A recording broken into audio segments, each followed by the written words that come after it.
लाल बन गए कदमां नूं चुम के रोड़े हीरे ते लाल बन गए सोहणे दे दर दे जर्रे बदरो ही लाल बन गए कदमां नूं चुम के रोड़े हीरे ते लाल बन गए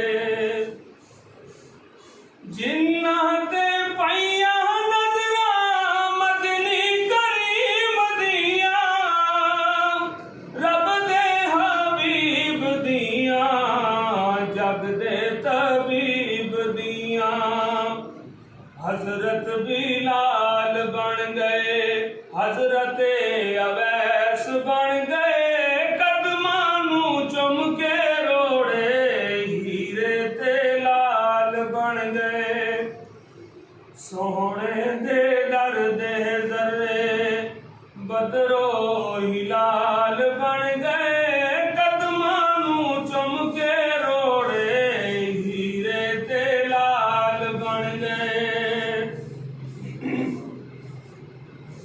काबे दा नूरी उजाला जाली हजूर दिए अरिशां तू अरफाया ला जाली हजूर दिए जाली नूं चुम्मण वाले गौसो अबदाल बन गए कदमां नूं चुम के रोड़े हीरे ते लाल बन गए रहीम अस्सलामु अलैकुम रहमतुल्लाह। जी आज हमने दावत दी है अपने LTV कोर्स और मोटरसाइकिल कार के कोर्स के लिए रेस्क्यू 1122 को। इसमें आज हमारे रेस्क्यू के जो अफसरान हैं हमारे तलबा को फ़र्स्ट एड के बारे में बताएंगे। तो इस सिलसिले में हमने दावत दी है जनाब इश्तियाक साहब को। आइन से बात करते हैं कि आप हमारे तलबा को बताएं कि अगर आप रोड पर या कहीं भी मौजूद हैं और आपके सामने कोई हादसा पेश आ जाता है तो आपने वो क्या एहतियाती तदाबीर हैं जिन पे अमल करना है जिसके ज़रिए जान को बचाया जा सकता है। जी जनाब। अस्सलाम वालेकुम। पहले तो ये है कि कोई भी इंजरी या कोई भी शख्स ज़ख्मी होता है रोड पे, आपने सबसे पहले अपनी सेफ़्टी का ख्याल करना है और फिर मरीज़ की सेफ़्टी का ख्याल रखना है। दोनों की सेफ़्टी को मद्देनज़र रखते हुए फिर आपने उसको फ़र्स्ट एड देनी है। अगर उसको ब्लीडिंग है तो आपने ब्लीडिंग को कैसे कंट्रोल करना है। अगर उसका फ्रैक्चर है तो आपने फ्रैक्चर को किस तरह इमोबिलाइज़ करना है। अगर उसके गले में कोई चीज़ फंसी हुई है, सांस की नाली में कोई चीज़ फंसी हुई है तो आपने उसको कैसे रिमूव करना है। ठीक है, उसके तरीके हम आपको बताएंगे। आपको इश्तियाक साहब प्रैक्टिकल करके बताएंगे कि अगर कोई हड्डी फंसी हुई है या कोई फ्रैक्चर है तो उस पर अमली तौर पे आपने किस तरह उस ज़िंदगी को सेव करना है। जी अब आप देखेंगे कि आपको वो बताएंगे इस बारे में। ठीक है, अगर कोई शख्स है उसको ब्लीडिंग हो रही है तो आपने मुख्तलिफ़ तरीक़ों से उसको कैसे जो है ना ब्लीडिंग को कंट्रोल करना है। सबसे पहले है डायरेक्ट प्रेशर। डायरेक्ट प्रेशर क्या है कि आपने ग्लव्स पहने हुए हों तो आपने जहाँ से मरीज़ का ब्लड या खून ज़ाया हो रहा है आपने उस खून को उस हिस्से को दबाव देना है। ठीक है, वो किस तरह देना है मैं आपको अभी बताऊंगा। उसके बाद आपने क्या करना है, कोई साफ़ कपड़ा, गाज या लेना है या काटन वगैरह, आपने जो है उसको उस जगह पे जो है रख देना है। उसके बाद क्या करना है, उसके ऊपर पट्टी कर देनी है। पट्टी करते हुए ये ख़ास ख्याल रखना है कि पट्टी ना इतनी टाइट हो और ना ही इतनी लूज़ हो कि ब्लीडिंग होती रहे।